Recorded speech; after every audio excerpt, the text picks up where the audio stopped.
Hello, YWAM Thailand family. We'd like to share with you a bit of our latest, somewhat unexpected adventure. For the past 34 years in Thailand, we have helped to pioneer a student ministry, Thai worship music, the NRTC Training Center, and the Asia Leaders Learning Community, and other initiatives. In 2019, after ending a season of national leadership, we took a sabbatical, walking the 800-kilometer Camino pilgrimage in Spain, which was a life-changing experience. Then in 2020, we moved from the concrete jungle of the city to a rural area called the Green Lung of Bangkok, and began a shift in our ministry focus, from broad leadership of YWAM to the deeper spiritual growth of individuals. This included completing a 2-year course to be trained as spiritual directors. With plenty of space around our new rent house, the Lord began teaching us about creating beauty with God in the garden and creating space for leading prayer retreats, mentoring and offering hospitality to provide a spiritual refreshment for tired, sometimes overworked ministry staff, both Thai and foreign. The Camino experience was so inspiring, we began dreaming of writing a devotional book for pilgrims on their journey with God, as we were also writing songs to reflect this theme. So, in January of 2024, we set aside time to meet with some like-minded friends in Phang Nga, South Thailand, for a planning session. But the week before we were to meet them, we were surprised to learn that our landlord planned to sell our house.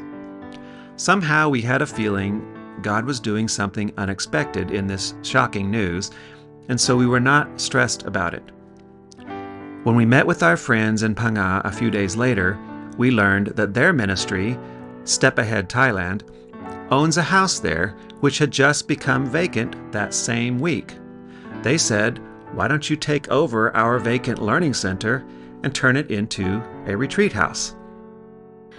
After some prayer and counsel with others, we began to see that this was an invitation from the Lord. And so that led to an expanded vision of what we are calling Pilgrims on the Way. If we co-create with God to publish a devotional book about life as a pilgrimage, write songs that complement the book, produce a podcast of conversations around being a pilgrim, create prayer retreats, and offer Camino experiences, we will enable countless individuals to deepen their experience with God. It is a ministry vision that we can see ourselves doing for many years to come. And so, in September 2024, we packed up all our belongings and moved to Khao Lak Phang Nga to renovate an old children's learning center into a 4-bedroom retreat house that we call Sela by the Sea. The purpose of this house is to provide a place for missionaries to be able to get away from the pressures of ministry, to be refreshed, to reconnect with God, receive debriefing, or join a prayer retreat, all in a peaceful environment within walking distance of a beautiful beach. The project required a lot more work than we initially thought, so we have spent much of the past year just working on the house. But we celebrated the opening of Sela by the Sea in July 2025, and we are now living in Khao Lak Phang Nga most of the time, while also going to Bangkok about once a month to stay connected with YWAM Bangkok and our own family. We never ever expected to pioneer a new ministry at 60 years old. But when God invites us to partner with Him in creating a ministry that we know fits our giftings and calling, we can trust that He will lead us on a fruitful path. And so, this is our story.